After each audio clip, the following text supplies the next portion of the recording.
Hello, and welcome to our Fantasmagorium show channel with our latest show, Idols, Snakes, and Skulls, our Indiana Jones retrospective. Joining me today is a very special guest, Tom Jr. Jackson. Tom, how are you? I am good. And Ernesto Martinez, another great friend of the channel. How's it going? I belong in a goddamn museum. You belong in a museum. And yes, you do belong in a museum, but we all do. Oh, and Scotty is in the chat. Scotty is right now. Scotty is in the museum. We put him there. Yes, and Scotty's lost in his own museum, Scotty's trying to find Steve, who got lost in his own museum. So we'll hope that maybe they can be found by the end of the episode, the end of this review. So tonight we kick off with Raiders of the Lost Ark, just celebrated its 42nd anniversary. As we all know, it's gone down in lore that this movie began with Spielberg and Lucas taking a weekend off in Hawaii after Star Wars came out, waiting for the box office to roll in. Spielberg wanted to do a Bond movie, and George was like, I've got that beat. And he introduces them to the idea of Indiana Smith, the archaeologist and college professor and obtainer of rare antiquities. And Spielberg's like, I love it, except for one thing. I want to change the name to Indiana Jones. In typical George fashion, okay. To think that with Lawrence Kasdan, the three of them bashed out all the plot beats of this movie in one weekend. And for it to be as damn good as it is. Yeah. So, that's amazing. Yeah. Memories. Tom, when did you first see this film? Do you remember? So, I remember when I was just a young lad. No, let's see here. I am 48, so it came out when? It came out in 80, so I was 5. So I remember seeing it, I think when it came out on VHS. I remember my father going, you need to see this. You're going to like it. And I remember watching it. My earliest memory of it is Alfred Molina, his character getting jabbed by the spikes. The spikes, yeah. You know, and of course then we didn't know that's who that was. I mean, he wasn't as big as he was then as he is now, but that's like one of the greatest openings to a movie. So it just feels like you're coming right into the middle of a great story. You know, and now that I'm saying this, it sort of reminds me of Star Wars, where you're coming right into the middle of a story. Indiana Jones begins in the middle of an adventure where he's trying to get this idol, and you don't know why, you don't know how he got there. You're just in it for the ride. Yeah, I remember as a little kid being like pragmatic about it. I was kind of like, I got sidetracked trying to figure out how getting your hand in the light caused the spikes to fly out of the wall, because that's just the way I thought about things back then. But you're right. It easily one of the best character introductions in a movie, because they don't show him for quite a long time. And John Williams has this kind of brooding, intimidating theme kind of kicking in. You're wondering what's going on. And finally, when he just spins around and whips the gun out of Barranca's hand, I'm like, damn, that's a great entrance. And then at that point, you know, just seeing all the craziness of the arrows spitting out of the darts spitting out of the walls, and the boulder that's it's ridiculously convoluted escape plan, but it just looks awesome. Or like, how did all those tarantulas get on Alfred Molina's back without them even realizing it? They're just suddenly there. And it's like, I love that. But I don't really remember seeing the majority of it for the first time, but I must have been very young. Yeah, I must have been young as well, because I do remember the boulder. That boulder scene is so iconic now. As a matter of fact, Funko just made a Funko Pop of Indiana Jones running from that boulder. That's now a new thing. Yeah. I can imagine the face of the Funko Pop looking extremely concerned. Kind of like when they did the Jaws scene at the end when he's about to eat him. Yeah, he bet to eat Quentin. But it's such an iconic movie now, and to think that it was almost Tom Selleck who was Indiana Jones. Yeah, I Right. had that. One point. I had that thought in my head when I rewatched it today, just to prep for the retrospect. And when he turned around and you see him, I'm just like, "That's not Tom Selleck." Oh, what could have been. What are your memories of seeing this film for the first time, Ernesto? Well, given that the trilogy, the initial trilogy, was ended 2 years or 3 years before I was born, more or less. So I'm like, I wasn't even a tadpole of a sperm when this series came out. I believe, unless I'm having a Mandela effect, I believe in my parents' VHS collection in the living room next to Jurassic Park was the VHS of this movie. I picked it up, I plopped it into the VHS, not to date myself, and I watched the movie. And I remember just having a great time. I was glued to the screen. I believe it played on TV at some point. I was just, flipping through the channels. Maybe I was staying with a grandparent or it was late at night and I just saw it. And I don't remember how I watched this movie, but I do remember seeing it at that age. And I saw the subsequent sequels. And around that time when I saw the third one, not to get ahead of myself, when I saw the third one and it had Sean Connery, I was that was my favorite of the three, just because I was on a James Bond high at the time, and I watched The Hunt for Red October. I had seen a lot of movies of Sean Connery by that point. That the fact that he was there, I was like, "Oh man, let's go!" And Yeah, yet, yeah, despite all that, the only Indiana Jones that I have seen in theaters to this day is Kingdom of the Crystal Skull.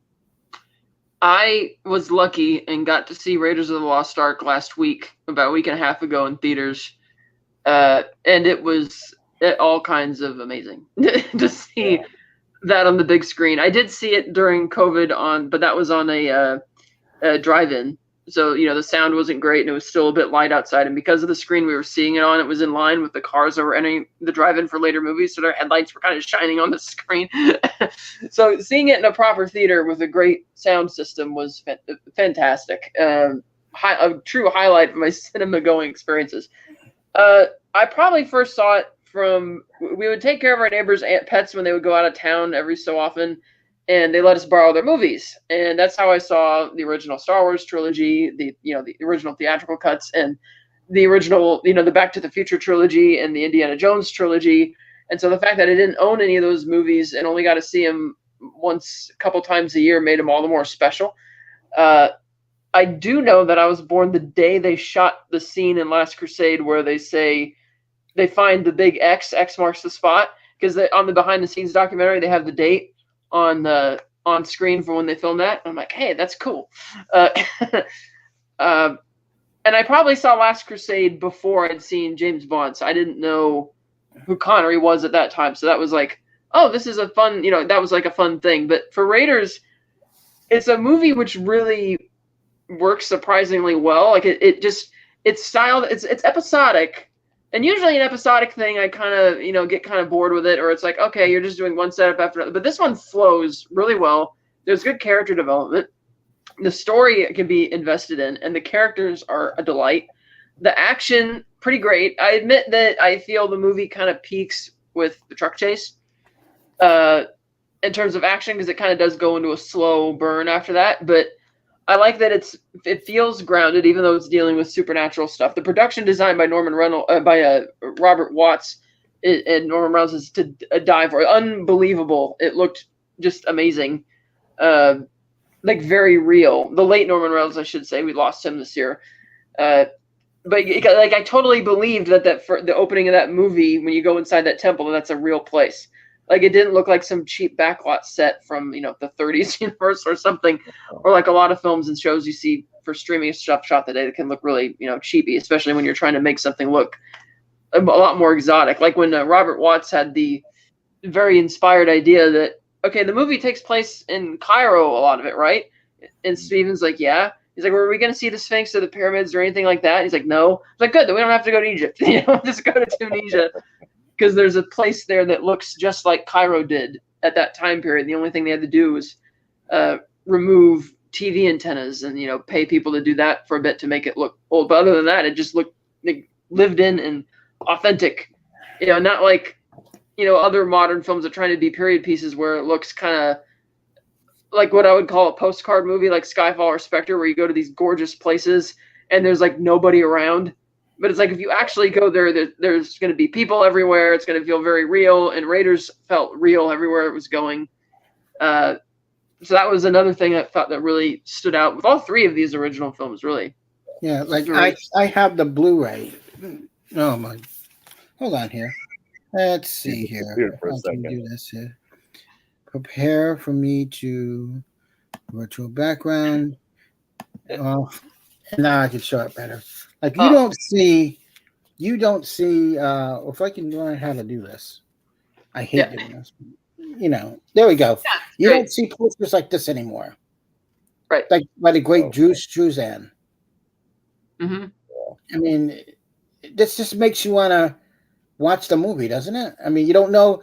For someone who's never seen it, let's say, and you see that picture, you're like, what's going on there? I want to see that. I want to see exactly what's going on. And if you can hold it up again for real quick, it has, you see the original theatrical poster on the other side there. Yeah. On the other panel. Yeah. And I admit that one I wasn't as crazy about, because it's like, if it's the first movie and people don't know who Indiana Jones is yet, then you got to sell the movie, kind of like our background on the show. We have all the characters and all the zaniness and stuff. But it is, you're right. Drew Struzan did do a remarkable job with his posters. As a matter of fact, it's somewhere out there. There is a documentary called Raiders, and it's about these two kids who literally made a shot-for-shot recreation of Raiders of the Lost Ark, and they did it throughout a period of years. And I think they just finished it maybe like 4 or 5 years ago, and it's a great documentary. It's called Raiders, and these kids made this. Oh no, Tom, are you there, Tom?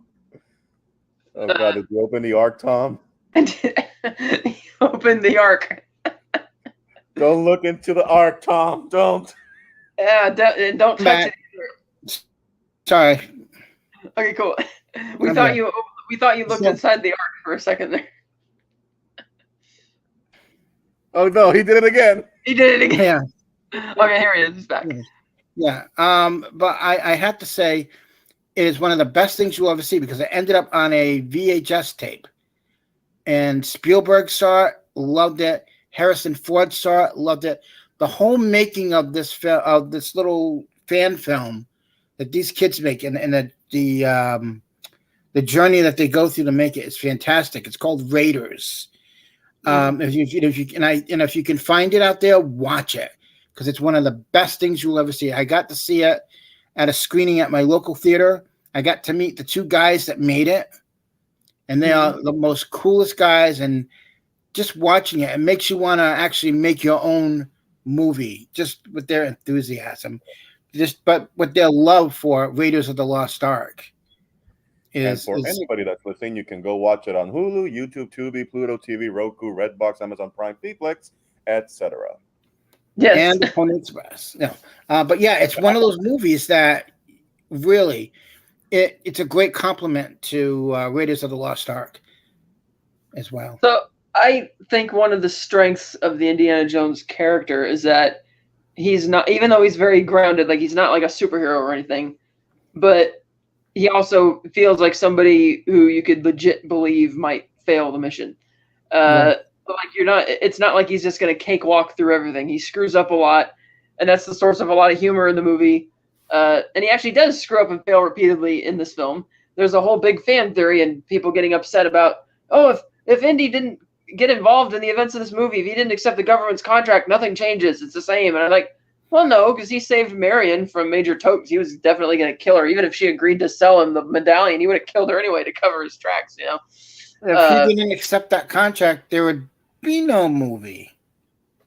Yeah, and that's the thing, is that the movie, it's not so much whether the hero succeeds. This is a movie where, like, did you enjoy the ride?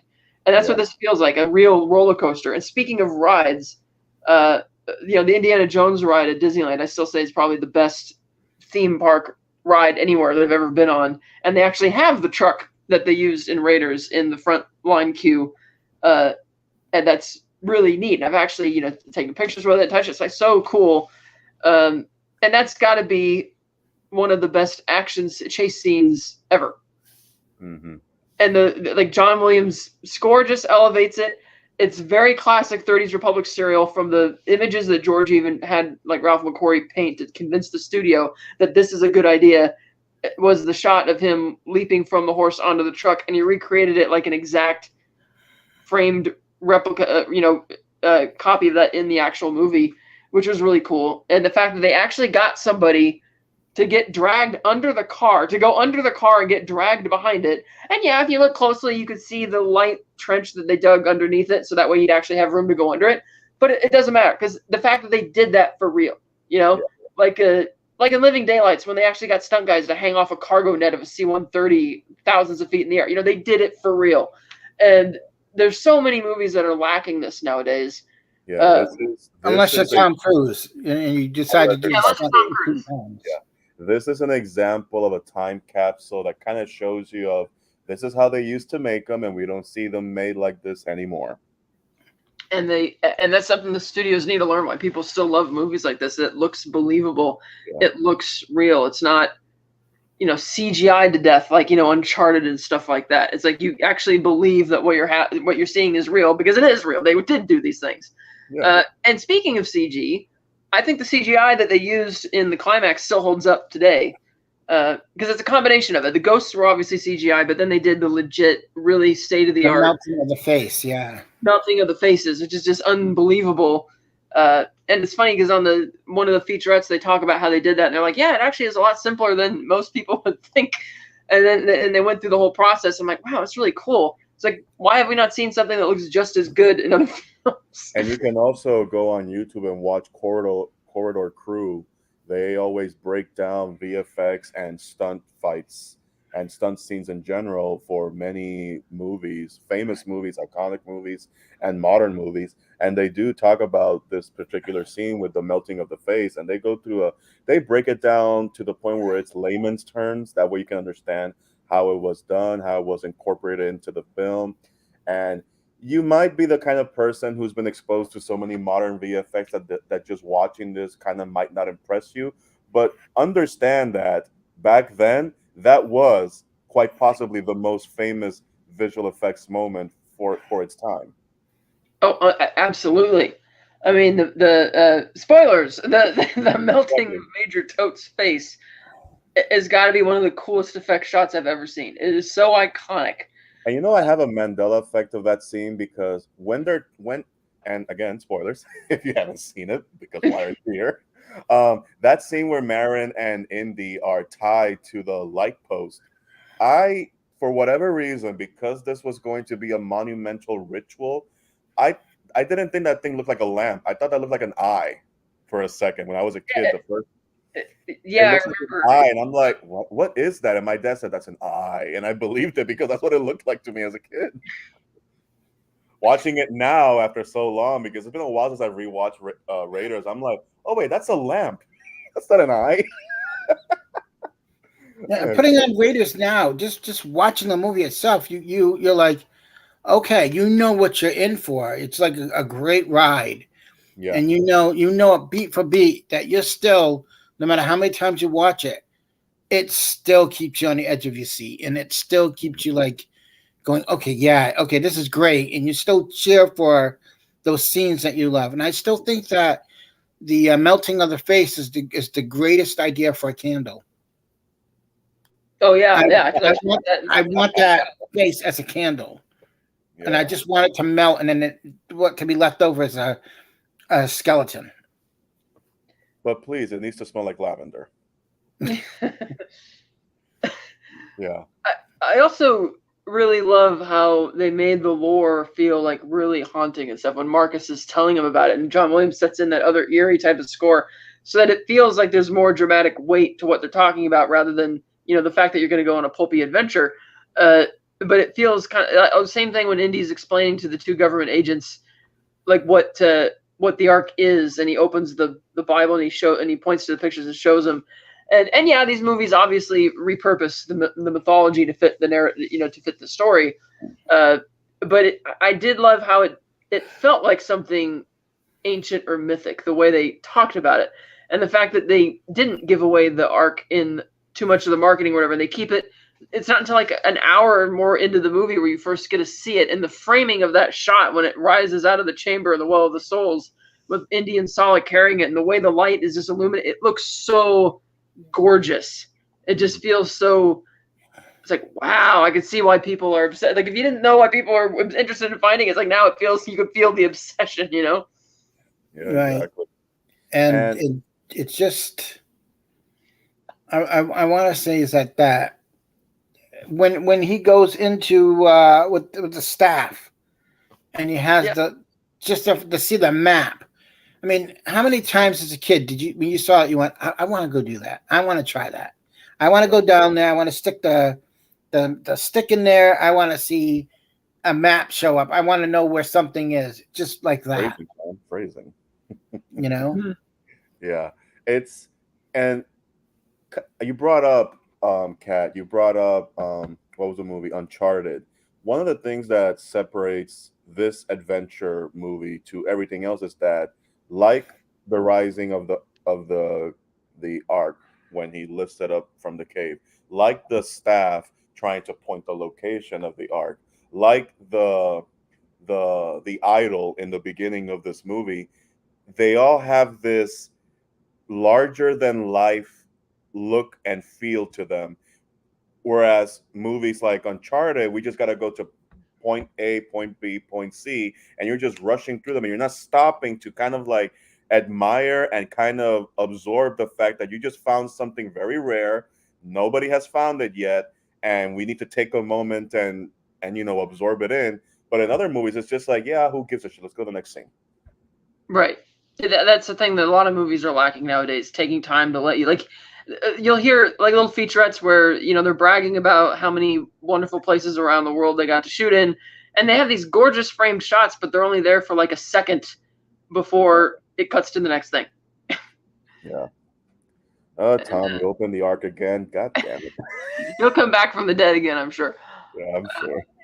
But yeah, does devices not? Okay, let's see. Add to stream. I think he's coming back. Yes, he's coming back.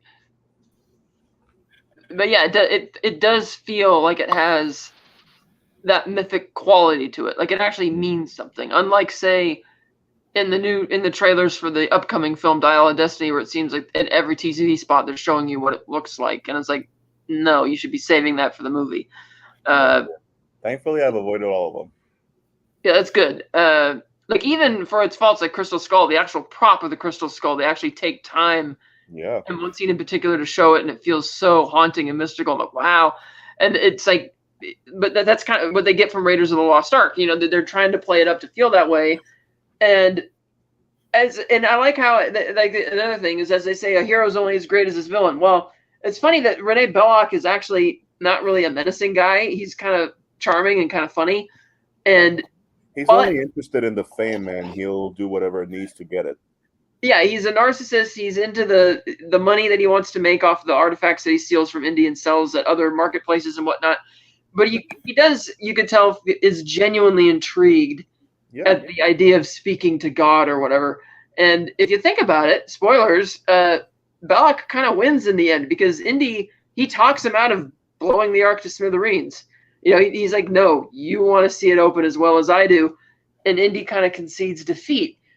And then it's ultimately the supernatural powers of the ark which save the day rather than Indy, which is crazy to think for, at the time, this very novel idea of a summer blockbuster movie where you're trying to sell the audience on this new hero who you want to franchise out, and he basically fails the mission. And yeah, it's kind of a tug of war where he gets it, then the Nazis get it, and then he gets it back.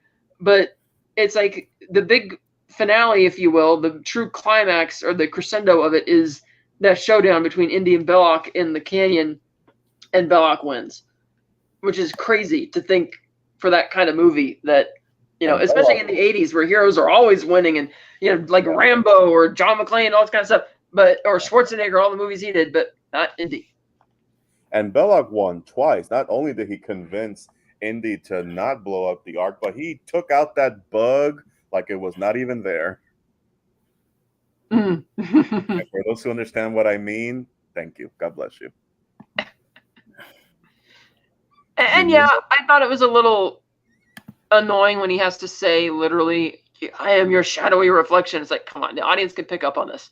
Kind of like how, Indy races to get the idol in the beginning of the movie, and then he's frustrated about the fact that he didn't get it, but then he shows the other pieces that he was able to get, and he's concerned, oh, will the museum buy it, Marcus? And he's like, yes. Yeah, Marcus is like, yes. We'll pay take you out to dinner. Yes, I'll buy dinner. Yeah, and it's like, well, Indy, you're stealing stuff and selling it too, but because he's selling it to the museum, I guess it's better than selling it to a marketplace, even though he's still primarily concerned about the profit aspect of it. But as long as it goes to a museum where other people can see it, I guess it's okay. So Belloc isn't really wrong when he says that, we're, shadowy reflections or whatnot. But I do love that analogy too, where he's like, check this out. This watch, worthless, bought it for $10 in the marketplace, bury it in the sand in 1,000 years, and it'll be a lost relic, And he's kind of like, in a sense, mocking the whole profession of archaeology, because to him, it's just a way to, make money off of other people's obsessions. Yeah. Imagine if the world goes to shit in 1,000 years, they find my comic book collection. They'll be like, whoever lived here, he stored stories of mythic beings, of godlike powers. Retro Nerd Girl says, nice joke, Ernesto. Flies beware of Belloc. I aim to please where I can. Yeah. And I like how and she says hello to the three of us. Yes, hello.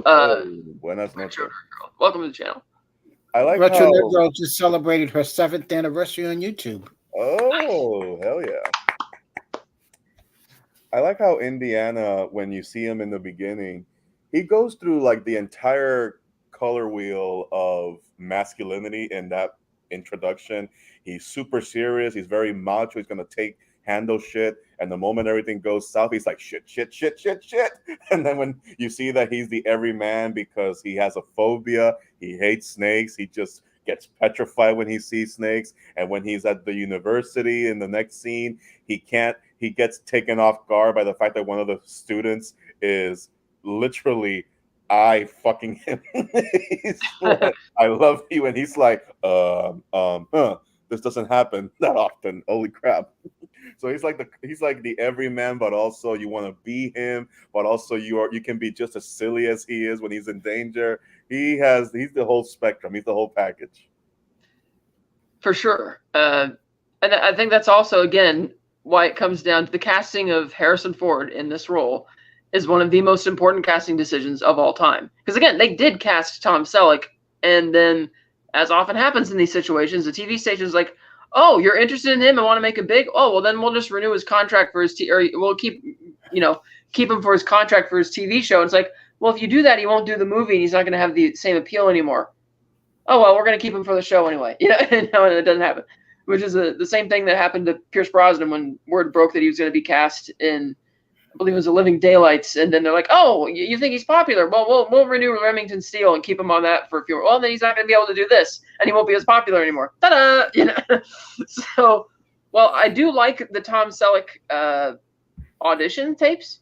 Yeah, some of it was a bit abrasive. Like in particular, the audition scene where he's talking to Marion about the piece your father collected. He's just being really aggressive about it. Whereas in the way Harrison plays it, he knows he's got a history with her that isn't, really great. He's trying to be serious, but also toning it down a bit because he doesn't want to, make her angry.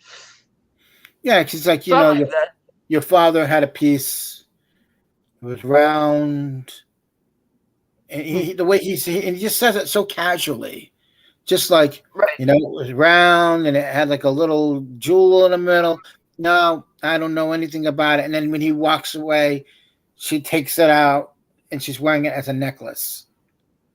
And that was a great music beat by John Williams as well when she takes the medallion out, and the way that plays. And I also like that even though he tells her it's important, he doesn't really stress how important it is, like how urgent the situation is, because he, again, doesn't want to push her over the edge too much. It's like he's going to be casual so that maybe she'll be willing to part with it because he's not willing to steal it from her. hence when she's like, "See you tomorrow, Indiana Jones." And that's why they cast Harrison Ford, because he really does look like the everyman. In every movie he's in, he's the everyman. Han Solo, the everyman. You know, the scruffy looking truck driver, that's Han Solo. Indiana Jones, this everyman teacher who just happens to, you know, travel around the world and steal artifacts. But he's still an everyman. In the face. And punch Nazis in the face. Right. Yes. And he just literally said in an interview that if Indiana Jones could see the Nazis of today, he would be first in line to punch them in the face. Yeah, Get off my lawn.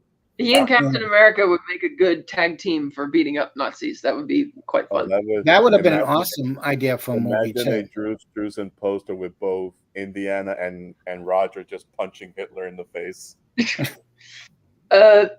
Speaking of which, it is interesting that while the Nazis are iconic villains in the movie, they're not really.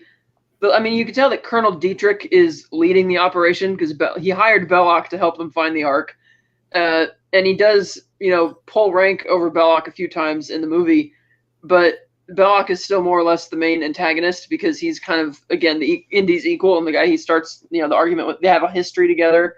And had the Young Indiana Jones Chronicles not been canceled when it had been, they were going to have a couple episodes with Belloc in a following season, showing like when they met and, you know, how he was the guy who had always cheated in school and tried to. He was even a con artist back then, which would have been neat to see. But speaking of the Nazis, I like how, or admit I kind of don't like how it felt. I don't know if you guys feel this way. I felt the whole movie was kind of keying up a fight between Indy and Dietrich, and it doesn't happen. Because Dietrich just, you know, his face gets kind of smushed in by the Ark. And I kind of wanted to see that, and they kind of made up for it a bit with the Michael Byrne character in The Last Crusade, where he actually does get to fight the Nazi commander. But I don't know, what do you guys think of that in this movie? That's right, because his face explodes, doesn't it? Dietrich is the one that shrinks in, like comes super narrow and like sucked out like from the inside. Okay. That someone's face explodes, doesn't it? That's Belloc. Okay, yeah, because that's the image that just popped into my head, is the face exploding. I don't remember the guy's. Now I got to rewatch the movie just to see that guy's face.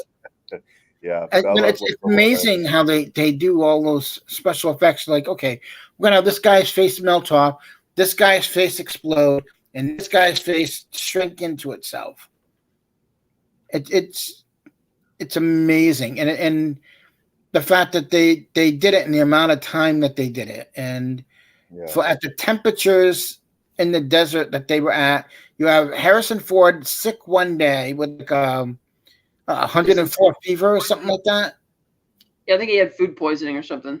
Yeah. And then just, and he you can even just see that look, like, I don't want to do this scene. What the hell with it? Bang. Good, it's done. You know what's funny, when I saw that scene, knowing all that backstory, you can tell by the look on his face that he's just not having it that day. Yeah, He did say he had regrets about that because they did choreograph a really nice fight scene, but it became one of the most iconic, funny bits in the movie. And it works no sooner than the guy gets shot, somebody runs up and steals his sword. Yeah, but it works so well in that scene because it's just like, I've had it. I don't want it. Not today. You know, I've had enough of this. Use it. What did you think, Ernesto? Did you think they were keying up for a showdown between Indy and Dietrich? No, I never got that vibe. I mean, if any fight, I thought he would probably punch Belloc and get him in there a few licks and that's it. Or hell, I thought at some point, even rewatching it, I thought Marin was going to stab him while they were in the tent, but when really she was just trying to get him to get knocked out so she can leave, but he wasn't cooperating, so she kept laughing and pretending to be drunk. That was a great scene too. The two of them in the tent, where he's just totally going along, and on the one hand, he's pretending a bit too that because he knows she's trying to get away, and even his apparent drunkenness goes away in a second when Major Tote enters the room. But I like how, when they're doing the whole wine scene, he's like, I grew up with this. It's my family label. Yeah. Which is great. You know what's funny?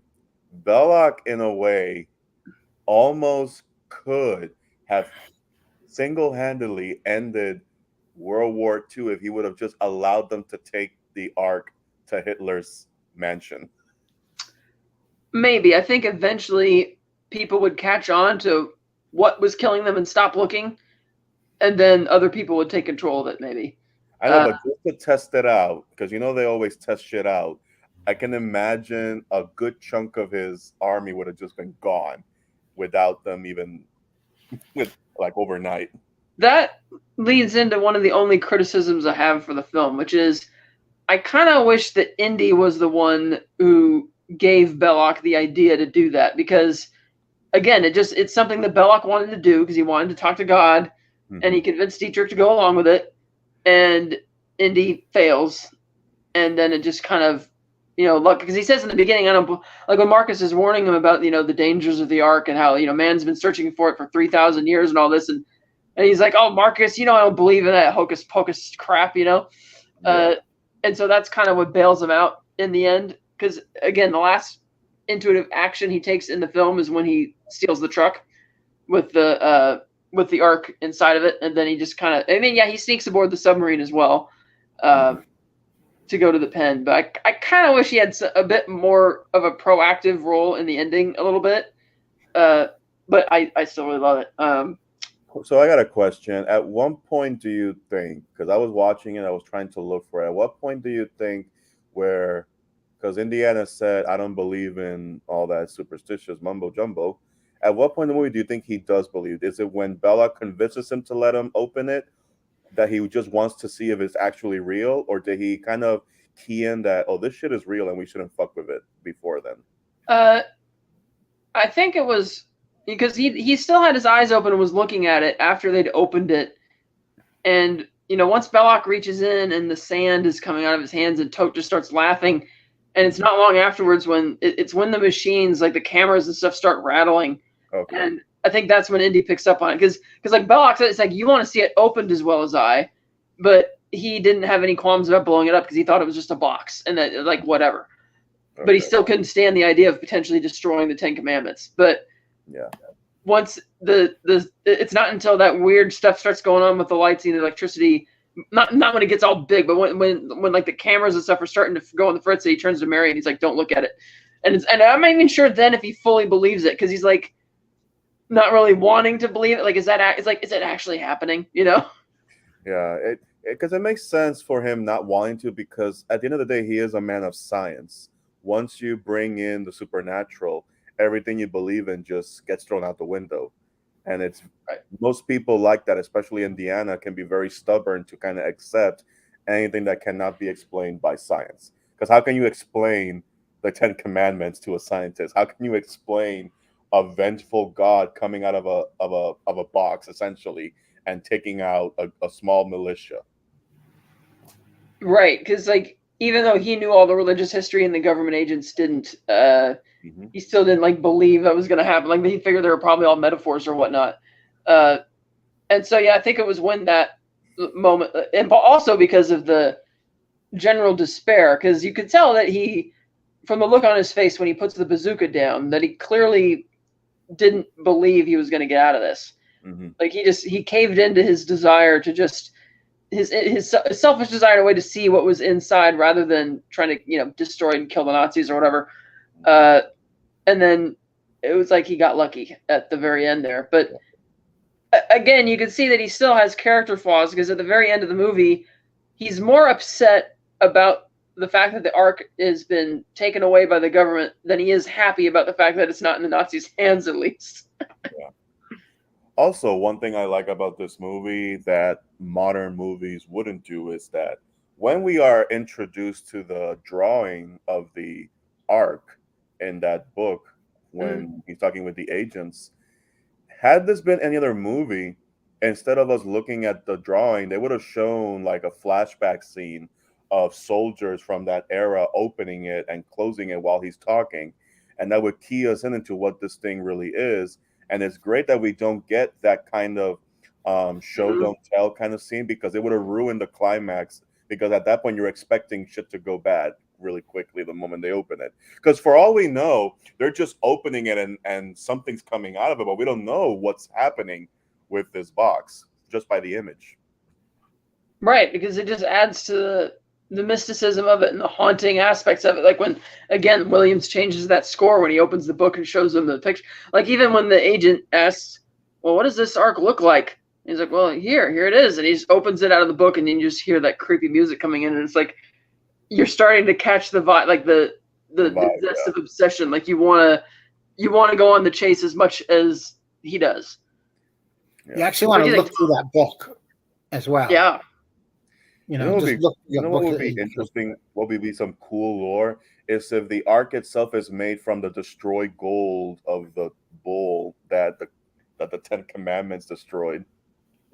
Like, just to give the ark itself more lore, just like, oh yeah, the gold of this ark is made from the bull that the Ten Commandments destroyed, and the dust inside the ark is the disintegration of the pieces of the Ten Commandments that Moses destroyed after he came down from the mountain. Well, I assumed that's what the sand was when Belloc reaches in and picks it up. Yeah. Can you imagine telling that to Spielberg now? You know what you should have done is this, and then having Spielberg go, "What the hell were you when I was writing this? That's a fantastic idea. Why didn't we think of that?" That would have added something. Like, you don't need my help, Spielberg. You got it. You got it. Yeah, speaking of Spielberg, that's something else he does in the spirit of doing things for real, where they got, like, what was it, like 50,000 snakes or some absurd number to fill the Well of the Souls, and never mind why they're in there or how they're alive. It's cool. And cool. Arguably, it gives one of the most famous lines in movie history. Asps, very dangerous. You go first. And I think now, because of how they fixed it up and everything like that, you don't see the partition anymore. Like you don't see the reflection, which is great now.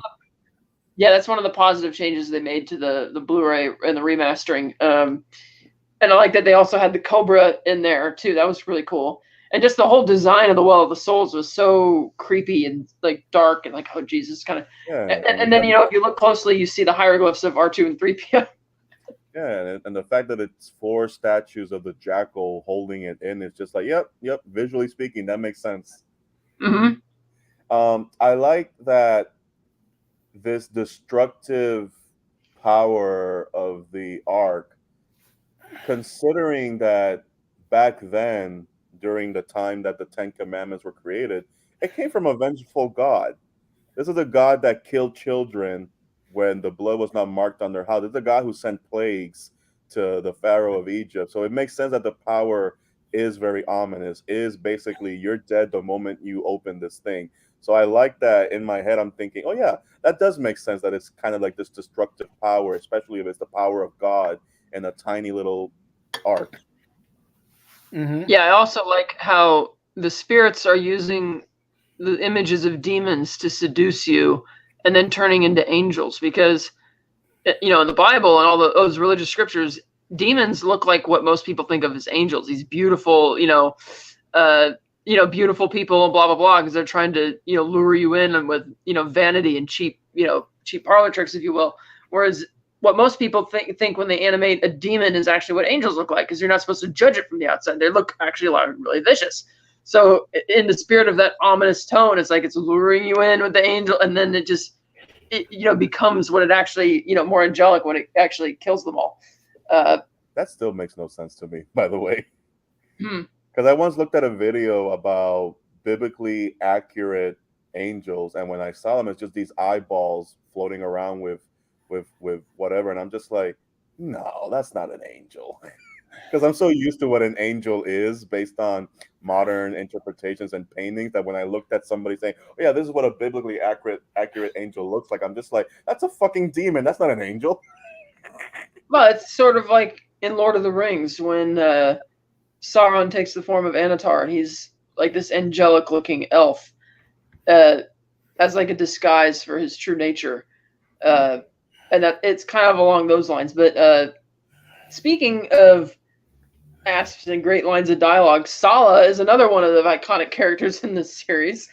I like that he has a bunch of kids, and that he actually uses his kids as he says, better than the Marines to go and rescue Indy from a bar full of Nazis. Oh man, he lucked out that day. They're just like, oh yeah, they won't harm him. You're lucky.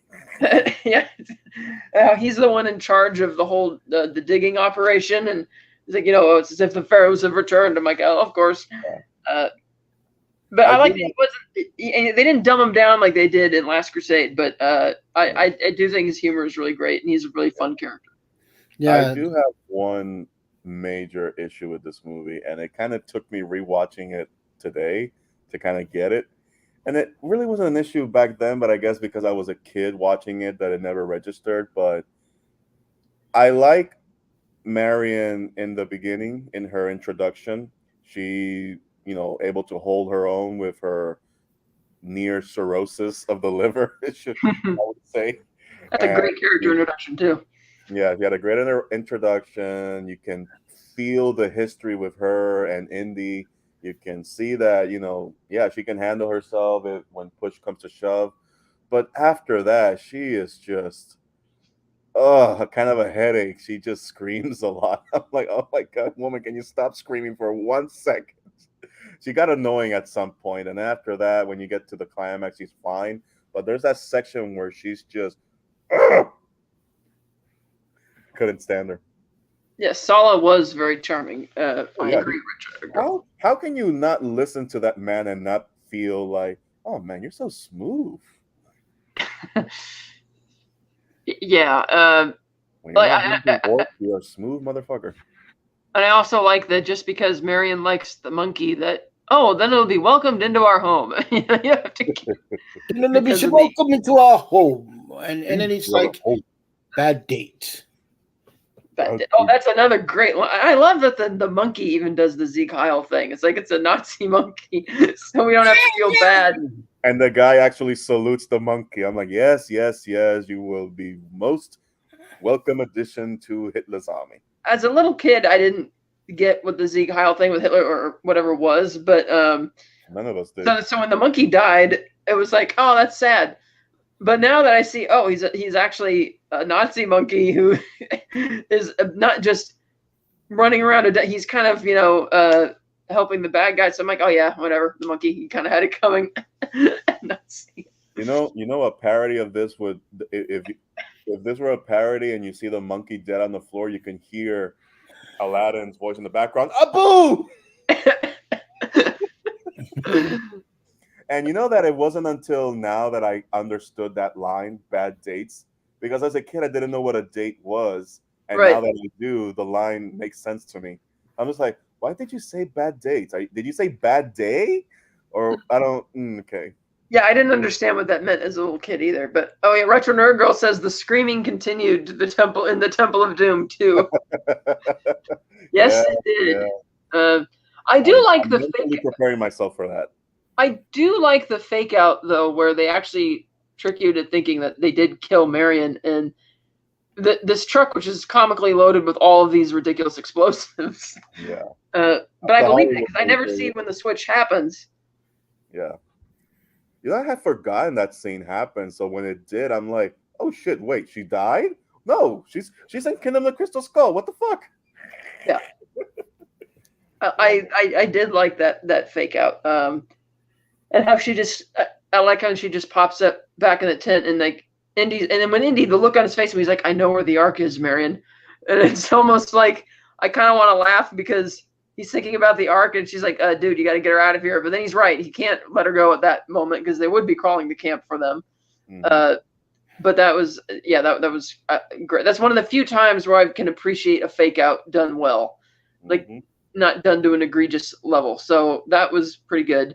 And speaking of other evil villains responsible for the villainy in this movie, arguably the one Nazi that everybody loves to hate, who nobody knows his name because it's never mentioned in the movie, is the sadist that you see in the black fedora with the glasses on our background image, Major Tote, played by the late Ronald Lacey, who had retired from acting before this movie and was brought out of retirement by Spielberg.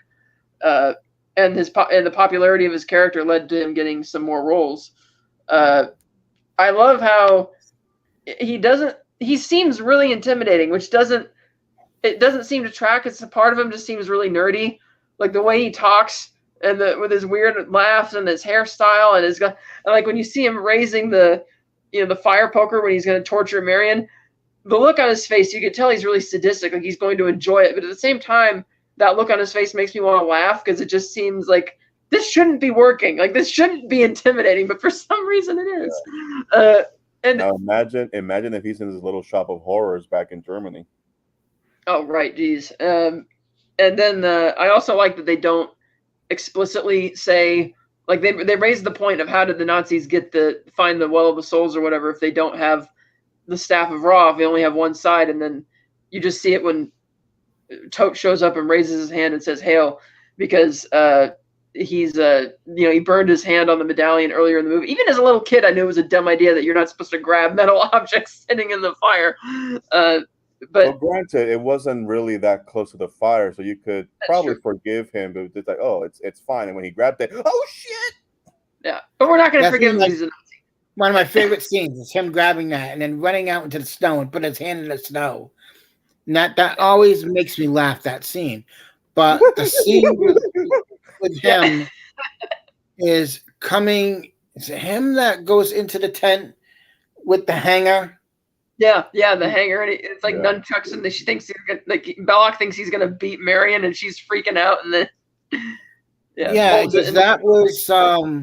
that was a gag that was used in 1941, and it didn't go well, and Spielberg went, I'll save it for some other movie, put it in Raiders, and it looks even more menacing, and it looks more menacing in Raiders than it did in 1941. Yeah, and then and I love how when he does that, it's like you do feel the genuine sense of relief when he just folds it into a coat hanger, and I love the way he sits down methodically. He's like, so what shall we talk about? And it's like, oh my god, this guy. But because I do wonder. They were building up. They were building it up to her getting tortured, and when he starts pulling out the device, it's just like, oh shit, they are gonna torture her.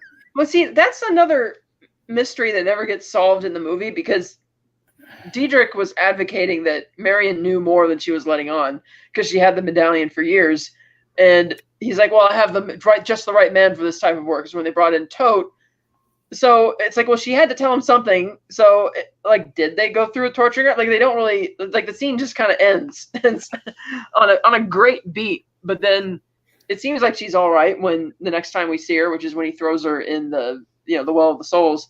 But when you hear him again sadistically laughing like a maniac at Belloc's despair for not getting the girl than Marion's despair, it's like he's the most punchable Nazi in this movie. Right. Yeah. But he doesn't get punched. He just makes it. And I love during the car chase or in the truck chase, he's just sitting in the back seat and kind of leaning over the back and watching it. I wonder how this is going to play out, Yeah. He's the perfect example of you have two choices. A, getting punched in the face repeatedly, or B, getting your face melted off. Yeah, and I love that towards the end too, when they're walking toward, for the ceremony, and he's wearing all black. He brought his thick black leather jacket with him, and he takes his hat off, and I didn't realize his hair was also jet black. And he's like patting his head. But then arguably one of the funniest jokes, which is kind of like a non-joke in the movie because they don't explicitly draw you to it, is when Indy pulls out the bazooka and says hello, and everybody's freaking out. And Tote just kind of casually sits down on a rock. He's like, yeah, I'm done. I'm not, whatever happens at this point happens. I don't care. Yeah. He's just sitting there kind of watching. But then, no, he still has to be that little sadistic guy laughing at Belloc's apparent humiliation when there initially is nothing in the arc. But I noticed that Tote is the first one, after Indy, he's the first one to notice that there's something amiss. And it is, again, awesome to see him get his comeuppance in that way. I do have also one issue when they're at the dig site, and it's when Belloc realizes that people are working outside of regular business hours, shall we say, and he sees what's going on, and he's in, oh shit, they're trying to swindle me, and he's running over there and sends everybody over there. But before then, when Indy and Salah just go there and start digging with their little crew, I'm like, huh. Nobody decided to turn to the right and look at this tiny crew working over there without being ordered to do so. Now, granted, I could imagine that maybe somebody sent them over there to start digging, but they're very far away to the point where somebody would notice. Did we commission them to go over there? Well, there seem to be people working all over the place during the daytime. Yeah. But, well, the thing is that they made a point that they're digging in the wrong spot. Mm. So you would think somebody would be like, huh, everybody's digging here, and there's a small group over there. Yeah. What's going on over there? So what were you going to say, Tom? I can tell you're thinking about it. Yeah.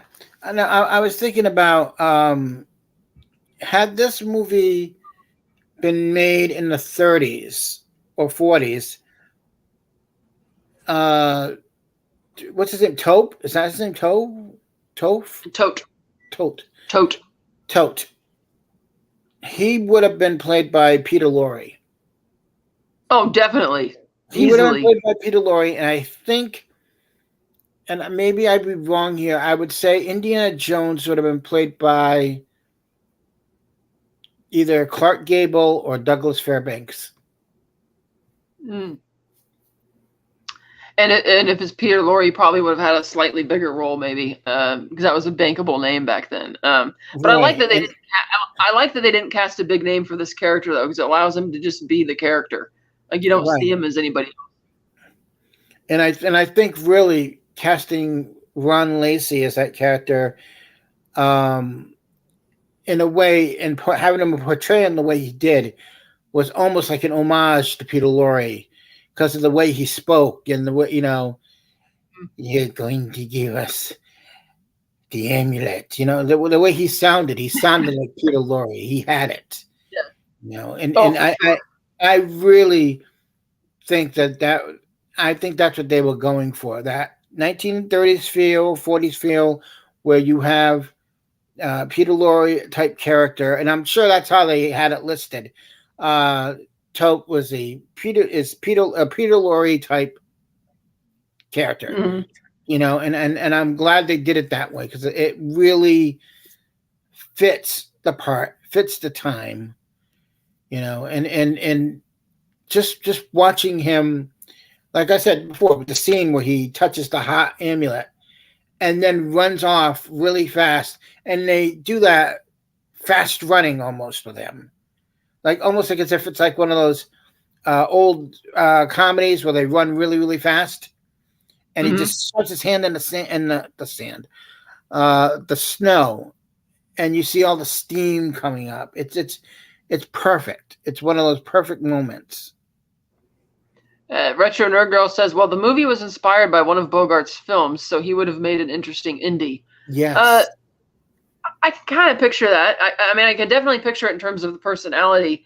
I had a harder time picturing it in terms of the level of action because a lot of the films he was in, it was kind of like fast talking, without your gun type thing. But yeah, I think I can see that kind of. And I think Marion would have been Lauren Bacall, maybe. Perhaps either Lauren Bacall or Veronica Lake. Actually, probably Veronica Lake. No, Veronica Lake, if they would have made the third film, the Last Crusade, she would have been the Elsa character. Yeah. I liked also the when you get to the flying, how the pacing works out. Okay, we go into the map room, iconic scene. You have juxtaposing the digging open the Well of the Souls with all the lightning strikes and Indy urging everybody on, being juxtaposed against Marion and Belloc having their little, kind of risque type dinner thing where she's trying to get out. We're not iconic scenes. Indy in the Well of the Souls with Sala, iconic scene. The escape from the Well of the Souls, iconic scene. Then the flying wing, another great iconic scene, which I love how Pat Roach just walks out of the he walks out there to probably service the airplane or whatever, and he sees what's going on, and he has a smile on his face, like he was bored and was looking for something fun to do. And the way Indy just kind of was like, okay, yeah. And you have that fight, which I like that he doesn't. Nazis could get bored so easily. Yeah, and I like that he kind of gets his ass handed to him, and it's Marion's, clumsiness, which kind of gets him saved when the propellers chop him up. But again, iconic scene, followed by the truck chase, iconic scene. So it's like you have all of these in a row that's just making for a really great movie that's paced really well. And it's like, man, how do you keep topping this? And in a way, I think, again, I feel that's where the movie peaked after that. But that's really, I thought that was quite stunning. That, like, how do you, it's like they took all of these classic tropes, classic action bits, and put them all together, and it flows so well. Like, yes, it's episodic because it's one little adventurous set piece after another, but it flows well enough that it feels right for the story. Like, it doesn't feel like they're stitching together random scenes. Right. And so that was really great. And another great line of dialogue on the Bantu Wind when he's like, "It's not the years, it's the mileage." That was fantastic. I like that. That was actually a sweet scene when they're getting very peak. It's like, oh, they have that. You can see their history right there because she's angry at him, but she can't be mad at him. She loves him. That's the thing. Yeah. Like when she first meets him and she's like, "I was a child, I was in love, it was wrong." And it's like, but then at the same time, she kind of loves him still and wants to be with him. Yeah. I do like that. Ultimately get married and have a kid together. So I do like that on Sala's word alone, everybody on the Bantu Wind just loves Indy. Like, they don't even know who he is. It's like, okay, we'll give him a ride and we'll, like, take the Ark with it because he wants us to. But after the Nazis steal the Ark, they're kind of they're so excited to see that Indy has gotten on the Nazi submarine. It's like, you literally just met this guy and we're just giving him a ride because Sala asked you to, which is great that Sala knows these people that well.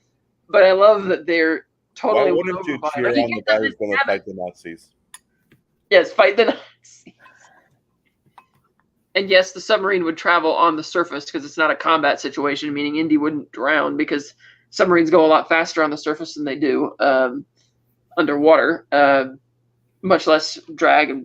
But that, because I heard people complain about that a lot. How did he survive it? It's like, well, it's because it doesn't submerge. And my understanding is that they also used the submarine from Das Boot for that scene. And I admit that's where I think the whole Bantu Wind sequence is kind of where the movie starts slowing down a bit. And then for some reason, even as a kid, I didn't feel the tension building towards the climax because, like it should have, because you're wondering how the hell is he going to beat them? And now they're at an island with Nazis all over the place. Because even though the Ark killed the guys at the top of the hill, I presume there's still a bunch of people down in the submarine base. And it's not like they have a satellite phone and can just camp out up there and wait for help to arrive. Is Raiders of the Lost Ark the one where he's in the room and Mira hits him in the face? Yeah, that's the same scene in the captain's cabin on the Bantu Wind. Right. Yeah. That I love that scene. He's because they're playing it so flirty and romantic, and all of a sudden, bam! And you just hear from a distance, ah! And you just see him like this, just going like that. I like how they're able to interject that little bit of humor, and it's not like it's thrown in your face. It's done very subtly, but done at the right times. And I think Spielberg and Lucas did a great job with that.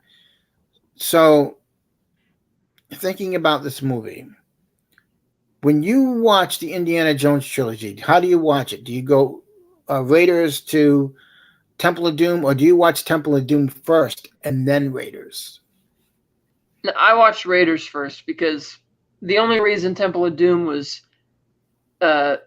made a prequel was because, according to Spielberg, after the first movie came out, because of the ending, everybody thought that, oh, the next one, you're going to do another one, right? And it's going to be Indy going after, steal the Ark back from the government.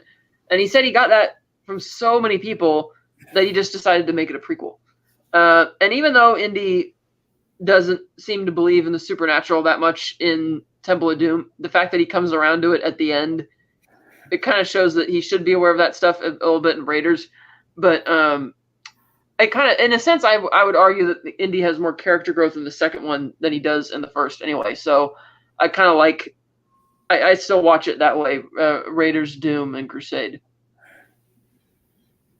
So then, like, for iconic scenes, the scene where they, at the end, where they pan back and you see the giant facility where they have all the wonderful matte painting, right, seamless.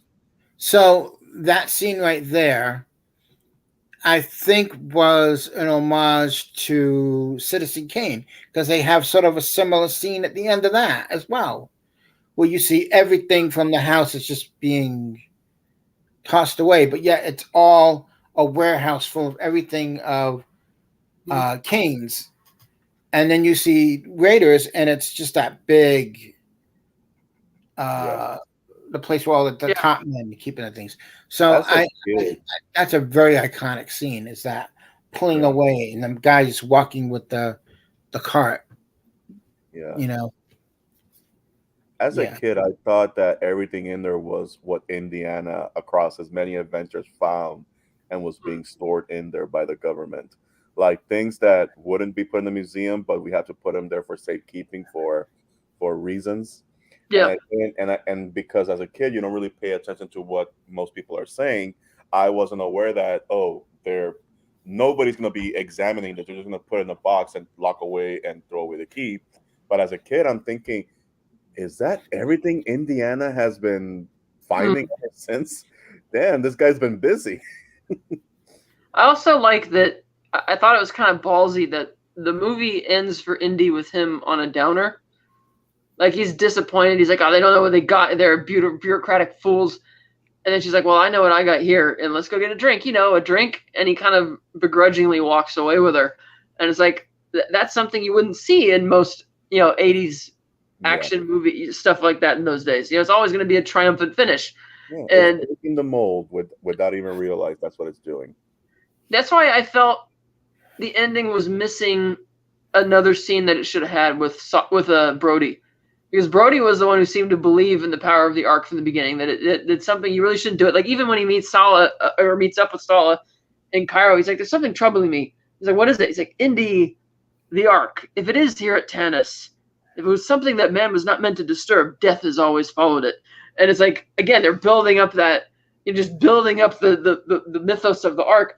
And so after Indy sees that the power of the Ark is real, and he's disappointed that it's gone, I would think that Brody would have offered some words of wisdom or something. Or what would Brody have thought when Indy came back and told him, by the way, it's real. We found it, and it did exactly what what the Bible said it was going to do. I would have liked a scene of that. But. And that the implication of that would mean that the Bible is real, God is real, and it's because a lot of people, most people would be like, yeah, whatever, it's just the Bible, who cares? But the Ark is a clear example that, everything that happened in the Bible is true. I wonder how many people watched Raiders of the Lost Ark, and the things that they discussed in it, they went, I'm going to look that up and see, is that real or is that just made for the movie? I wonder how many people it made research a lot of the things in it. By that logic, you would ask how many people were researching the Mona Lisa after Da Vinci's Code. Yeah, probably a lot. But I know that, for instance, in Raiders, of all the different theories of what became of the Ark after it disappeared from Solomon's Temple, there is no such theory that a pharaoh took it back to Tanis, and that Tanis was swallowed by a desert that lasted a storm that lasted a whole year. That they made up for the movie. The notion of there being a map room and Well of the Souls was made up for the movie. But that's what this movie, and the idea that the Ark shoots out laser beams and melts people isn't really exactly what it's shown to do in the Bible, the way it works. But that's what these movies do really well. They twist it around to fit the needs of the narrative without making it feel too much like plot armor. It's not because the plot demanded it. It's because they make it feel more like, it has to feel more like a threat or something. Because the Ark, it was said that you couldn't touch it with your bare hand or you would die. And it was more metaphorically the power of what was inside it, and the Ten Commandments and the tabernacle, everything that represented, that was the power that's going to get people to bow down before it, like the whole official word of God for all the people who believed in Moses and stuff. So elevating it to have that supernatural power really works well for the movie. Do you have a favorite parody of this movie?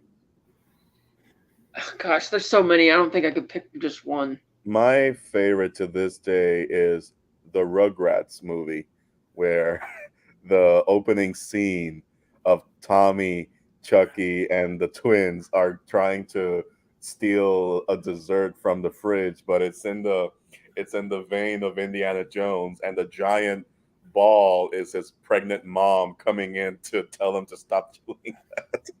So it's my favorite parody of that movie. Yeah, it just, and another thing that the original trilogy in particular has going for it is that they feel authentic in a way. Like, it doesn't shoehorn in a bunch of stuff that was going on in pop culture at the time, like Crystal Skull does. It feels like it's trying to feel real, like a lived-in world. Like in David Fincher's Zodiac, takes place in the greater California Bay Area. A lot of scenes set in San Francisco, but you will not see a hippie anywhere in that movie because it's more about what the day-to-day lives of the working class people were like, and it makes it feel a lot more real that way. Yeah. And I kind of felt that way about three movies in the way that, and Raiders and stuff in the way they portray it. Once they decided that, we're going to Egypt for the setting of the movie, but we don't need to show the landmarks like every other movie that goes to Egypt does, and we don't need to substitute any of the landmarks. We'll just build what we want for our story and make it feel believable. And that's also what I like about it, is that it feels like you don't have a bunch of references to things like Flash Gordon because that was going on, or other types of films like like we were mentioning Humphrey Bogart and Peter Lorre. They don't shove all this extra stuff in the movie just because it was going on back then, or radio dramas or stuff like that. It's its own thing. It feels like a venture that's like actually happening there. Yeah, and the world back then wouldn't date itself like it does today with all the references. Exactly. Right, because people had better things to do than to reference. Yeah, this is what's going on. We don't need to be told what it is. Yeah, and I also like how they can seamlessly get away with things that logically don't really work. Like, for instance, during the truck chase, it's a flat desert. There's not a tree inside, barely a couple trees inside, and all of a sudden they're driving like through this jungle in a way against these mountainous, rugged terrain, and then out of nowhere you have this massive, thousands upon thousands foot cliff that just comes out of nowhere, and it's really funny, but it works, and you don't question it. You just go with it. I'm surprised, and this is just me now realizing it. I'm surprised there wasn't a Wilhelm scream in that scene. That's true. There wasn't. That would have been a perfect. Ow! Right, and then when they go down off the cliff, I do like at the end of that chase when the locals help them hide the truck.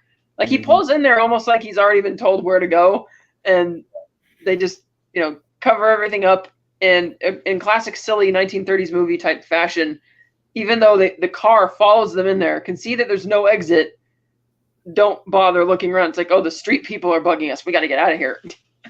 And show how disgusting and evil the Nazis are by just having them smash the watermelons that have been offered to them as watermelons and speed away.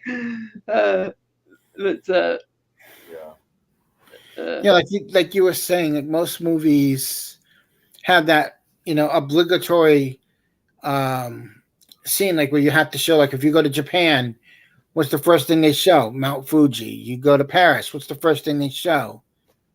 Eiffel Tower. You can go to England, it's Big Ben or Buckingham Palace.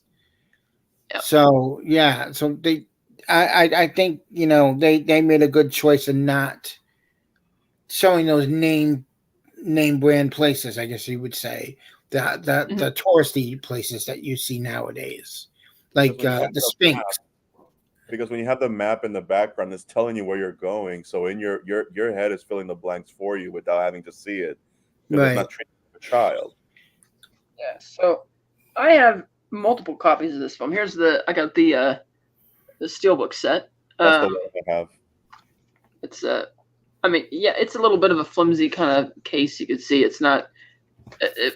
I wish it was in a nicer setup, but this is At first, I wasn't crazy about it, but this cover's kind of grown on me a little bit. Oh yeah, the sepia tone works on it. Yeah, and then you got the arc. The actual arc on the back. But yeah, it's a really fantastic movie. It hasn't aged at all. It's timeless. Again, like you said, it's nothing can date a movie faster than references, and they don't have any of that in here, which is why it works so well. One of the reasons why it works so well. But again, all the other stuff, the editing, the pacing, the effects, the action being like done for real, and the fact that your character is constantly falling flat on his face and not perfect, so he feels like Tom said, it's like the everyman, and it makes it more believable that he's an everyman because he's not, John Rambo or Arnold Schwarzenegger. Hence the appeal of John McClane when he came about in Die Hard years later. It's like the everyman who's not getting through, who's not cakewalking through it, And it's funny because when you see some of the concept art that Ralph McQuarrie did, like the one in particular where he's got the cigarette and he's holding the whip and you see the Nazi trucks in the back, he looks like the antithesis of that. Like he's this Superman type guy that nothing's going to get him down. But then when you watch the movie, the character is a lot more versatile and interesting. Yeah. My version of the movie has the map on the back. Oh, nice. Yeah, I got that Blu-ray set too, Yeah, this is and I like the cover for it, the slipcase, because it's, even though it's cardboard, it's still that tough one. Which I don't know why they just didn't continue making slipcases that are this tough to hold steel books or something. Or like the ones I have up here that are in the metal boxes with the foam padding for steelbooks would have been much nicer and much deserved for an Indiana Jones, steelbook set. And if you're going to make movies and put them, reissue them, and you're going to double dip, do it the right way. You know what I mean? Double dip the chip? What are you? Who would have expected a Seinfeld reference in an Indiana Jones review? I would be remiss if I didn't mention that the 4K transfer of this movie is fantastic. In particular, because they preserved all the film grain, so it looks like down and dirty. The filmic quality is still there. It's not, they didn't DNR it to death or anything like that. It still very much looks like it was supposed to look back in 1981. Also, Nepal looked great. Oh yeah, that was another thing that I don't know. I assume that was shot just on sound stages or something. I don't know. It looks fantastic. It did. It looked absolutely. Feels like they just went there and they caught that setting in the perfect limelight. Yeah, it looked much more believable than the imitation Nepal that you saw in The Rise of Skywalker. Oh god damn it, that movie. Jamie, but you're right. That looked great, and I also love that the bit in the bar fight where Major Toad is even like, shoot them both, which causes them both to look up and let's team up, fire back. And then neat things like pouring the whiskey down the rail and setting it on fire. Just all sorts of neat little gags in this movie that all they never feel cartoonish. It all works very well. Like when Indy's like, or like when Stala's like, Indy, oh my friends, I'm so pleased you're not dead. If you still want the Ark, it's being loaded on a truck for Cairo. Truck? What truck? He's like, you're never gonna get. It's like, I don't know. I'm making this up as I go. Yeah, I love that. That's also an iconic scene when he says, I don't know, I'm making it up as I go, because he kind of is. He's just jumping from one thing to the next, hoping it works out because he's way outside of his depth here. I can also appreciate that before the flying wing blows up, Belloc, I like the fact that Belloc can appreciate that Indy is a foe they need to worry about. Because Dietrich is kicking back, he's got his scotch or whatever he's drinking, and he offers some to Belloc to celebrate their victory. And he's like, no, we are very far from here, because he's still paranoid that Indy's going to get out of it somehow, because he always does. Because as he alludes to in the beginning of the movie, there's nothing you possess which I cannot take away. So they've had multiple run-ins like this, and even though he wanted the natives to kill Indy, when he goes like, Indy still gets away. So presumably he's tried to kill him in the past. And so I love it when the flying wing does blow up and all the chaos is going on at the airstrip. He's just looking around all frustrated and angry. He's like, Jones, he knows. Could you see a scenario where if they had the hindsight of having Belloc be a recurring side villain for all three movies? Because I can see them being like they are two sides of the same coin. The light side, the dark side. But also, you could also see them as being friends, but very troubled at the same time. And I can totally see them in every single movie. Belloc is like, aha, again, Indiana Jones, there's nothing you can possess that I cannot own. And then he keeps getting his comeuppance. And then until finally gets his comeuppance. I'm just thinking about him being in all three movies as the recurring best friend frenemy. Well, if this were made back in the 1930s as a weekly serial, then yeah, they would keep bringing him back, repeatedly. And if not the power of the Ark killing him, it would have been Dietrich pulling out his sidearm and shooting him dead for wasting. He would have been like, "You goddamn it, I'm had it with your shit." Big Io, bam. But I also like, in the spirit of trying to make the Ark seem like this otherworldly thing, is also that even though Belloc is motivated by greed and just taking advantage of, like, let Indy do 90% of the work and then I'll just take it and sell it and make my money. But with the Ark, it's different. It's not about the fortune and glory. It's about, I want to talk to God. Like, yeah, even he can be captivated by that idea, which further elevates the Ark as this amazing, MacGuffin for the film. Mm-hmm. And I love that nobody stops to think that given Indy's report and description of what happened, I'm guessing the government agents just didn't believe him when he told them how the Ark killed everybody, because otherwise they would use it instead of just, locking it up in a warehouse. Yep. But that was I would have loved to have seen that scene. So what happened to all the Nazis? right. They opened up the thing. Yeah, and one guy's face blew up, I guess. I don't know. I had my eyes closed. All I saw is the stuff swirling out. I just told her to close her eyes. I closed my eyes. Next thing I hear is people screaming. Something exploded, and they were gone. Dr. Jones, what you're describing is the rapture. Yeah. And how lucky they were that the powers of the Ark cut their binds so they could escape from the. And how very convenient that the one lightning bolt that came out went straight through the camera lens and hit the guy in the face while he was filming. I also thought it was funny that they were getting all of their cameras and everything together. Like, they were making this an event, It's not simply that we're going to open it to check to see if it's real. No, we want to make this seem like a very big deal. We got to make an impression. Hitler on the idea. They got to sell Hitler on the idea that this thing is marketable. Yeah. Like Himmler would be the one who sent them out to go and, get the stuff. And Hitler was probably like, whatever, fine, you can go do it.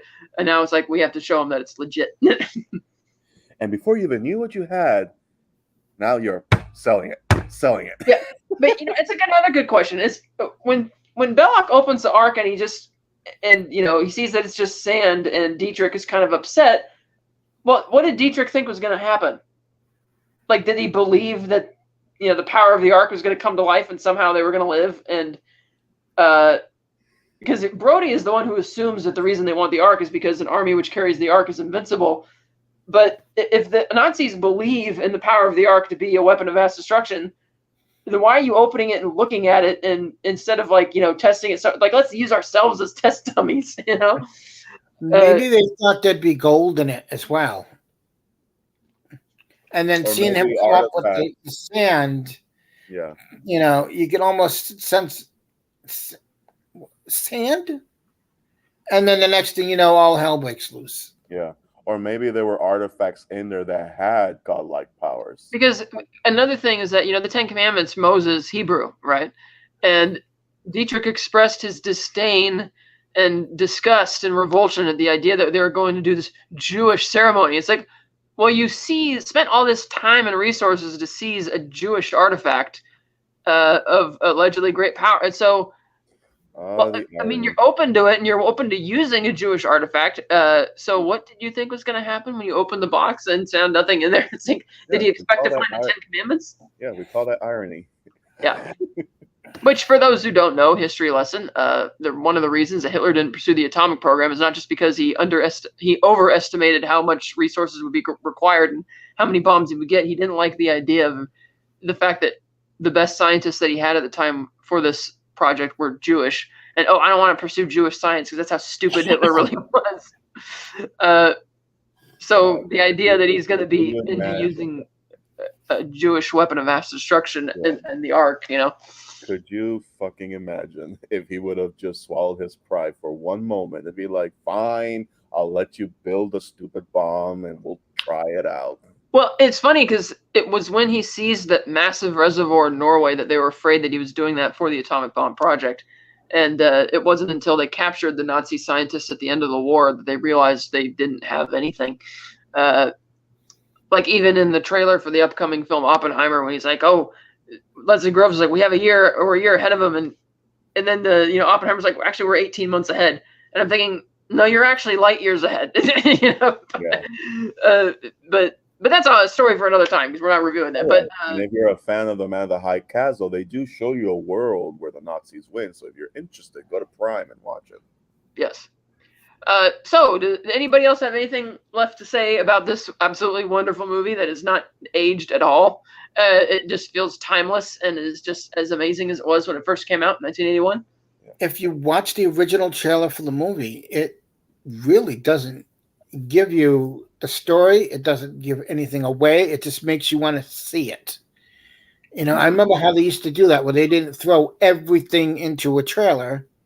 Right. And then you'd be like, oh, well, I guess I don't have to see it now. But before, they masterfully did that trailer where you could watch it and you'd be like, I'd see that. That looks cool. Because I can remember the trailer. It's just him running away from the boulder and whatnot.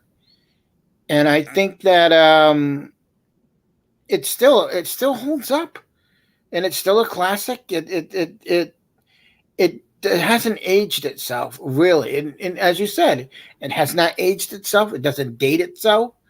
It just remains a movie in itself that rewatchable. I forgot our rating system. How about we give it bullwhips? How many bullwhips out of 10 do we give Raiders of the Lost Ark, Tom? I give it 10. Nice. Ernesto? I give it a 9. All right, I'm gonna give it 9.5. 9.5 bullwhips. So that's great. Yeah, so, fantastic movie. It never gets old. I'll watch it a million times. I'll see it a million times more. One of my favorite films as a kid, still is. So, if anybody else got anything else to say, or it's kind of like when when we were reviewing, I think it was either The Long Halloween or The Batman. You know what's going to happen. You know where all the clues are. But every time you watch it, it's like you're watching it for the first time and you're invested in it. Mm-hmm. That's the mark of a fantastic movie.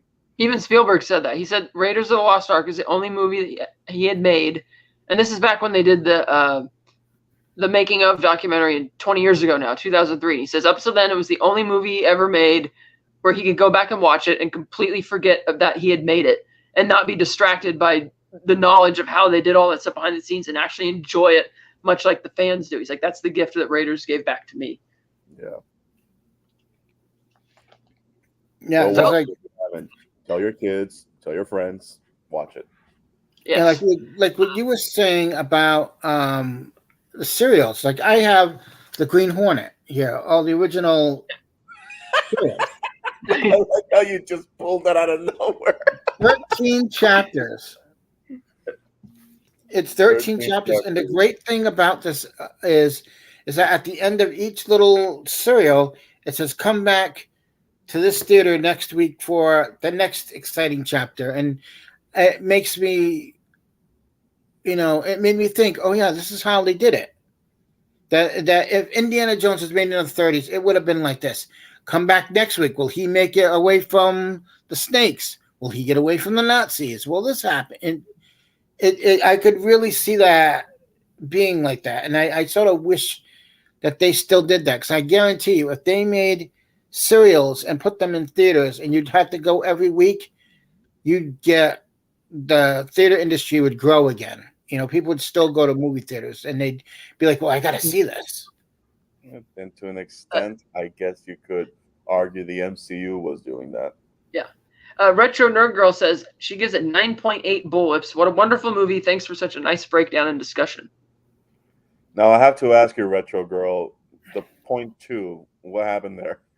Yeah. I must know what happened with that point 2. Was it the snakes? My point 5 was because I felt the movie went into a lull when they get on the Bantu wind, because it was building and building and building and building up to that point, and then it kind of goes into this safe little lull for a bit before we pick back up. But see, we got someone else. Daniel's Hot Topics is in the chat. He says, I love Raiders of the Lost Ark, but Temple of Doom was way better. Well, stay tuned, because we'll be doing that review as well sometime. Sometime. Yes. Let's see. Here's Daniel's Hot Topics again. He says, this is how I rank the Indiana Jones movies. Temple of Doom is number 1, Raiders is number 2, Crusade is 3, and Crystal Skull is number 4. Okay. Okay, I like that you're giving Temple of Doom some love, Daniel. I think it's a very underrated film in the trilogy, or quadrilogy, I should say, or quartet, or whatever. And so, I will have a blast talking about that movie when we get to it, because I do think it's underrated and deserves more love than it gets. Would you say it's the Batman Returns of the franchise? Well, no, because I think Raiders of the Lost Ark is a much better movie than Batman 89, and whereas Batman Returns has more of a story and more character arcs all the way through than Batman 89 does. So, and Temple of Doom is good. I think Raiders is still better on the whole, but that'll be a discussion for another time. All right, if that's it. You have something else to add, Tom? Yeah, one more thing. I think Temple of Doom is its own movie. It feels like a standalone movie. Yeah, it's like the only one of the now apparently 5 Indiana Jones films which has a wholly unique plot. It's not racing against time against the bad guys to, steal something before somebody else does. It's like its own. You're right. It's very much its own thing, which is what I love about it. Daniel says, by the way, Cat and chat and panel, please watch The Flash. It's such a great movie. Yes, The Flash was an excellent movie. We did see it. Yes. Yes, all 3 of us have seen it. Yes, we had a very lengthy discussion last night, Cat and I, about it. Yes, which led to the concerns of what happens when you mix oxygen with air. Yep. What happens when you mix oxygen with air? Retro Nerd Girl has answered your question, Ernesto. She says, the point 2 is only because it isn't perfect, and that is partly why I love it. Okay. Okay, so I mean, not exactly a full answer, but okay, I get that. Let's see. Daniel is going into a thing here. He says, I'm so worried because the Flash movie is not doing so well at the box office. Right now, I'm afraid it may not do enough to make a sequel. Well, that's a whole other thing. I mean, yeah, they apparently have a script ready for it, but Andy Muschietti says he's not going to do one unless Ezra Miller comes back, and I think Andy Muschietti had a lot to do with why the movie's as good as it is as well. So that's a whole other thing. But that's a ways out. So that's a discussion for another day. But yeah, I hope it does better. I think word of mouth will help that movie. Yeah, it might have legs. It might not pop the box office this weekend, but it might have legs. It might perform like Aquaman. Who knows what's going to happen? We'll have to wait and see after 2 weeks.